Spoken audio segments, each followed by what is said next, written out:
Le rendez-vous est donné à toutes les femmes qui ont l'envie de créer ou de reprendre une entreprise. Ce sera le vendredi 7 mars, boulevard Lavoisier à Clermont-Ferrand, dans les locaux de CCI, puis Dôme Clermont-Auvergne Métropole, pour un événement dédié, vous l'avez deviné, à l'entrepreneuriat au féminin. Et pour parler de cet événement, je reçois dans les studios de Logos FM Lucie Tourner. C'est la directrice du centre d'affaires entreprises au Crédit Agricole du Puy-de-Dôme. Bonjour Lucie Tourner. Bonjour Yves.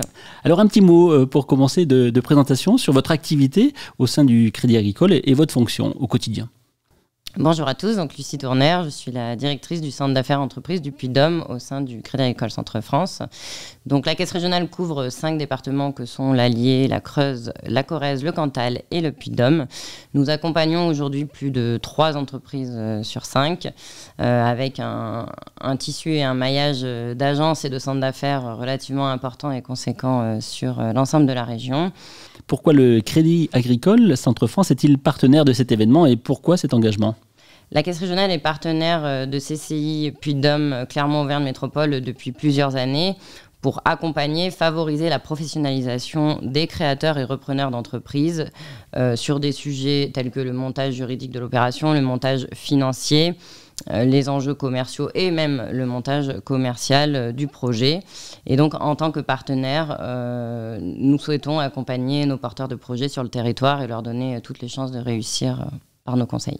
Quels seraient les principaux conseils que vous pourriez donner à une femme qui a un projet d'entreprise ? Il est vraiment clé de structurer son projet, mais surtout de s'entourer. Donc s'entourer, ça va être de s'entourer de son banquier, bien sûr, en passant la porte du Crédit Agricole, je l'espère, dont elle pourra profiter de nos conseils et au salon sur les prochains jours. Mais pas que. En s'entourant aussi d'un expert comptable, de tout l'aspect juridique, l'environnement juridique avec un avocat d'affaires et tous les différents métiers. La liste est longue, hein, mais le but c'est vraiment de s'entourer, d'être accompagné pour mener à bien son projet. Chacun sa compétence, chacun son expertise, et donc c'est clé pour la réussite du projet. Quelles sont les offres et services à destination des entreprises, des jeunes entreprises ?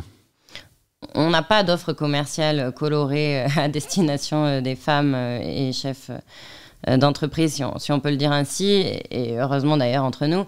Mais par contre, par exemple, on soutient bien sûr les projets du territoire, et c'est ce qu'on a fait grâce au réseau mixité qui existe au sein de la Caisse régionale depuis maintenant 5 ans, qui a pour objectif de promouvoir en interne à la Caisse régionale l'évolution de nos collaboratrices à des métiers de management ou de direction.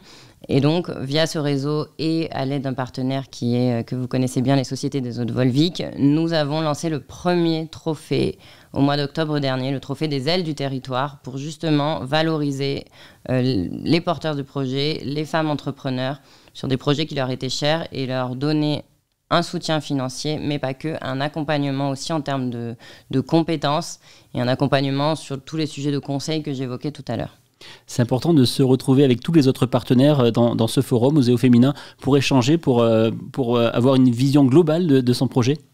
Exactement, on espère vous accueillir vite, prochainement lors de ce forum et faire le tour, si je peux le dire ainsi, des différents stands et rencontrer l'ensemble des partenaires pour justement bien valider et structurer votre projet.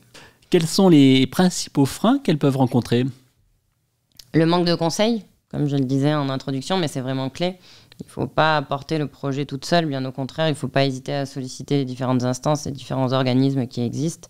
Et donc, le forum est complètement adapté et dédié aux éventuelles problématiques que vous pourriez rencontrer. Donc, n'hésitez pas à passer la porte. Parce que c'est vrai que quand on se lance dans un projet, on a l'impression que c'est le plus beau, c'est le meilleur. Et le fait de le présenter à des partenaires, des fois, on est un peu refroidi. C'est déjà un premier exercice que de savoir présenter son projet. Alors ça paraît évident, mais il faut pouvoir l'expliquer, l'affirmer et donner la stratégie et le ton qu'on veut donner à ce projet-là, quelle orientation on veut lui donner. Il va y avoir bien évidemment, et vous me voyez arriver avec mon côté bancaire, mais tout l'aspect financier, la structuration et le montage, qui est important certes pour la viabilité financière du projet, mais pas que. Le montage juridique est clé au niveau de l'actionnariat, au niveau du choix de la forme juridique de l'entreprise. Est-ce que demain la porteuse de projet sera salariée ou non? Comment va être sa protection sociale? À titre personnel, quel impact elle peut avoir par rapport à la famille, les enfants, les autres associés? Enfin, il y a tout un tas, on ne va pas les énumérer ici, mais tout un tas d'éléments qui sont nécessaires. Bien sûr, la viabilité du projet, l'état de la concurrence, quel est le marché, Et tous ces éléments sont à partager avec l'ensemble des partenaires et des conseils auxquels il faut s'entourer pour assurer sa viabilité. Rendez-vous est pris donc pour le forum Oser au féminin. Ce sera le vendredi 7 mars. Merci Lucie Tourner. Au plaisir, et puis on vous attend nombreuses le 7 mars avec les équipes du Crédit Agricole. À bientôt, merci Yves. Merci.